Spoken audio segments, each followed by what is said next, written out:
Well, Godfrey now with us from Cape Town, where of course he's attending the mining Indaba. Godfrey, it's over to you on this end, where, as I was saying earlier, conversation certainly seems to be heating up on your end. Indeed, Alicia, thanks very much. Indeed, we're back in Cape Town and mining Indaba day 2 we have, and 2 keynote addresses really that were done here today. One was by Mines Minister Susan Shabangu, where she spoke about the ANC's commitment to not nationalize, and to work with private companies to try and make sure that South Africa's mining industry survive. Then we also had a very passionate defense of the private sector by Cynthia Caro, the outgoing CEO of Anglo American. She really spoke like she really believed what she was saying, and she spoke about law and order, about the fact that violence has no place in the mines, and the fact that there has to be a stable environment for mining companies to be able to make money and work effectively. But I digress a little bit because I've got here with me Ibukun Adebayo. He is from the London Stock Exchange and he's the head of equity primary markets for the Middle East and Africa. Ibukun, thanks. I'm sure you listened to those exchanges in the morning in the main plenary sessions, and you would have picked up some very, very indeed passionate speaking from both women. But let's talk about what the London Stock Exchange is doing in Africa. How many listings last year? How many listings are you targeting this year? And I'm talking particularly Africa-focused listings. Thank you, Godfrey. Pleasure to be here. The environment is incredible at the moment in terms of listed companies. Last year, there were 9 companies from Africa raising in excess of $250 million US.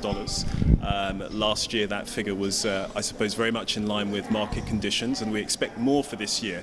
We're expecting increasing interest from the investors who are looking at the growth story opportunities in Africa that are not available in the West or anywhere else. I want to know the target that you've been set by your bosses for listing African companies. So you did 9 last year. Are you doubling this year? Well, it's very difficult for us to make exact forecasts on those numbers, and of course there are lots of opportunities for corporates, and we're doing our work to make sure that we can get that number as high as possible and raise capital for African business. Yeah, so let's talk about that pipeline. What is it looking like, and what sort of interest are you seeing? I want to be able to break it down in terms of the different mineral sets, and also hopefully you'll be able to tell me in terms of the different geographies. Is it west? Is it south? Is it central? Is it east? Well, at the moment we have discussions with companies from countries like Nigeria, from South Africa directly. We have lots of interest from other countries where you wouldn't expect us to have interest. Chad, for example, is a place of interest that we've been looking to grow our business. And it's across all sectors. Africa is rich not just in resources, but in everything else, in human capital, and the consumer growth story is growing here. But equally, the need to finance African infrastructure is becoming more prevalent, and there's a lot of development work going on with both UK businesses and indeed businesses from Africa. So we're looking to finance the development through that growth. Is it just minerals, or are people beginning to look beyond the minerals? I mean, we know they want to come and mine our gold, our platinum, our iron ore, etc. But people are beginning to talk about the African consumer, the African retailer, the youngest population in the world. There are significant opportunities in the consumer space. Africa has not just a consumer opportunity, but a massive opportunity in terms of agriculture. It's an undervalued sector. It's a sector that doesn't have much representation from Africa on the global space. Africa has some of the world's most fertile and arable lands. So we expect that companies who are doing very well there, who've mechanized their processes, who are well-run, well-managed businesses, we expect them to tap capital markets in the future as well. So the growth story is across the board.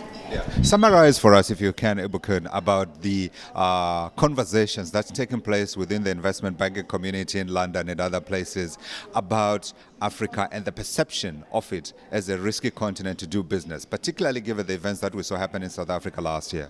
Absolutely. I think the most important thing that we have in London is a group of very, very well-educated investors. People have been investing in Africa for many, many years. We didn't just start last week. And the importance there is that they've understood the ability to divorce the sovereign story from the individual equity stories of individual corporates. They spend time with them, they're on the ground, they do their work, they do their homework and due diligence. And equally, there's a symbiosis between the management's passion and the passion for the investors to make money.